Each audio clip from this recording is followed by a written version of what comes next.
Title: The Haunting Highway, a Trinidadian Nightmare. The night had fallen like a heavy curtain over the lush island of Trinidad.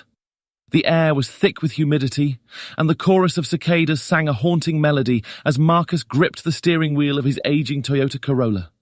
He had always been told to avoid driving at night on the island, especially along the treacherous North Coast Road, but he had no choice. He needed to reach his family's home in Maracas Bay before morning. As Marcus navigated the winding road that hugged the rugged cliffs overlooking the Caribbean Sea, his headlights cut through the darkness, revealing twisted trees that seemed to reach out and grasp at his car. The ominous silhouette of the forest beyond the road whispered of secrets and horrors that lay hidden in its depths. His heart raced as he thought about the stories he had heard growing up. Tales of restless spirits, vengeful ghosts, and supernatural encounters that plagued those who dared to venture on this cursed road after nightfall. Marcus had always dismissed these stories as mere superstitions, but tonight, as he drove alone in the inky blackness, doubt began to creep into his mind. The road seemed to stretch on endlessly, curving and winding in unpredictable patterns. Marcus's palms grew sweaty, and he fought to keep his eyes on the road. Suddenly, his headlights illuminated a figure standing on the side of the road. It was a woman, dressed in a tattered white dress that billowed in the warm night breeze. Her long, ebony hair hung like a curtain over her face, obscuring her features. As Marcus approached, he couldn't help but feel a wave of unease wash over him. He slowed down and called out, "Are you okay?" There was no response. The woman remained eerily still, her hair refusing to reveal her face. Marcus debated whether to stop and offer help but decided against it, recalling the stories of ghostly apparitions that would often appear to weary travellers.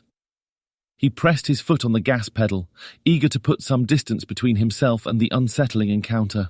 But as he drove on, the sensation of being watched intensified. He glanced in the rearview mirror and gasped. The woman was now standing in the middle of the road, her eyes gleaming like two fiery orbs in the darkness. Panic surged through Marcus as he swerved to avoid hitting her, narrowly avoiding a collision with the cliffside. His heart pounded in his chest, and he could feel the weight of an unseen presence pressing down on him. Desperate to escape, he accelerated, but the woman matched his speed, keeping pace with his car.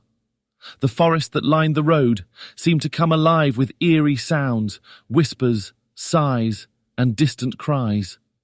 Marcus could no longer deny that something otherworldly was happening. He needed to escape this nightmare.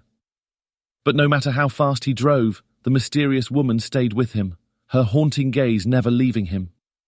Marcus's thoughts raced, and he remembered a piece of advice his grandmother had given him as a child. When faced with the supernatural, seek refuge in holy ground. His heart pounded as he realized that the only sanctuary nearby was a small chapel rumored to be inhabited by a benevolent spirit. With trembling hands, he turned the steering wheel towards the chapel. The tires screeched as he skidded into the gravel parking lot, his car coming to a halt. The woman, her eyes still locked on him, halted just outside the chapel's gates. Summoning all the courage he could muster, Marcus rushed inside the dimly lit chapel and slammed the heavy wooden doors behind him. He knelt before the altar, beads of sweat forming on his forehead as he muttered prayers of protection. The air inside the chapel felt heavy with an ancient presence, one that seemed to offer solace and protection. Outside, the woman's figure grew faint, and her haunting gaze faded into the darkness. Marcus remained on his knees, his heart still racing, but the oppressive feeling of being watched had lifted. It was as though the chapel had shielded him from the supernatural forces that had pursued him on the haunted North Coast Road. Hours passed, and Marcus finally felt safe enough to leave the chapel. As he stepped outside, the first light of dawn painted the sky in shades of pink and orange. The forest that had seemed so foreboding in the darkness now appeared tranquil and ordinary. With a sigh of relief, Marcus made his way back to his car.